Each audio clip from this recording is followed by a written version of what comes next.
Bryan Short is a candidate for Congress in Delaware. We'll talk to him coming up next. And also, just because you're grown up doesn't mean you don't need vaccines. We'll explain. This is the Delaware Way. I'm Larry Menti. Welcome to the Delaware Way. We have a big election coming up, one of the most contested elections in recent history in Delaware. And we continue our conversation with the candidates.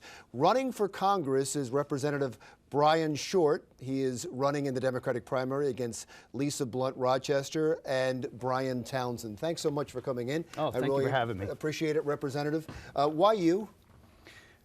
Delaware, and for that matter, our country has some real challenges in front of it, whether it's making sure that working families have an opportunity to move up into the middle class, whether it's looking for opportunities to expand the middle class. Education. I have two daughters that are at the University of Delaware, and ensuring that they have the education that they need to be able to be ready for the jobs of the future.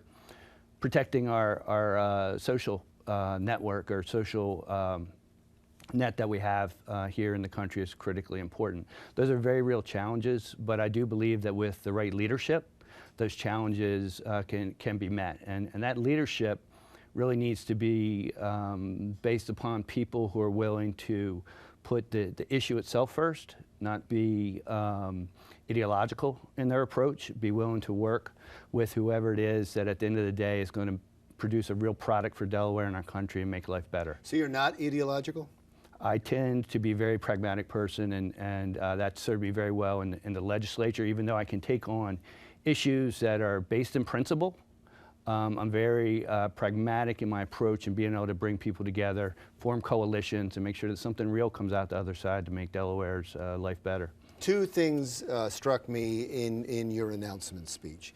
One, you talked about, and this has been, you've been on the committee in the Assembly for job creation and economic development. Yeah.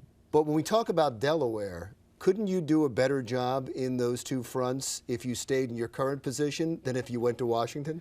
Well, it's certainly something that I'm very passionate about and have enjoyed real success with the Small Business Caucus and my chairmanship in supporting Delaware. But those same sort of issues are critical to our national competitiveness and our opportunity at a national level. I believe that that same focus, as well as a broader focus of education, job training, are things that can be very well addressed at the national level. What do you see as you go into Washington? What do you see as the most important issue facing this country? Certainly it is job opportunity, but I think that gets wrapped in more importantly in... Can I stop you there for 1 second? Yes, of course. Can the government create jobs? The government can only create jobs that are government jobs. What government's role is to make sure that the environment is right for job expansion and this is what it's getting to, that we have a workforce that's prepared to move into those new jobs. We have jobs. We have jobs here in Delaware that are in real need of the right type of employee. We have a very significant shortage of coders here, and we have developed Zip Code Delaware. JP Morgan has expanded its training. Alpha Technologies here in Wilmington just bought a building and is expanding its training. So we have opportunity. We need to connect that with the people and the job skills to be able to occupy those positions. You mentioned being bipartisan. If I were to talk to a Republican congressman right now and talk about what is the best way to have job development across the country, they would say to strengthen small businesses, because that's where most of the jobs come from. And they would say the best way to strengthen small businesses is to get rid of some of the onus regulations on those businesses. Do you agree with that? And could you reach across party lines to work on that? Yeah, I think there's actually a balance to be struck there, and it took me 6 years to pass Delaware's Regulatory Flexibility Act, which is specifically focused on supporting small businesses and entrepreneurial and startup growth. But that legislation is actually based on work that was done by the Obama administration. So there is certainly bipartisan support on making sure that entrepreneurship is alive and well in our country. Are you a fan of President Obama's? I support many. I think he's had a number of successful initiatives.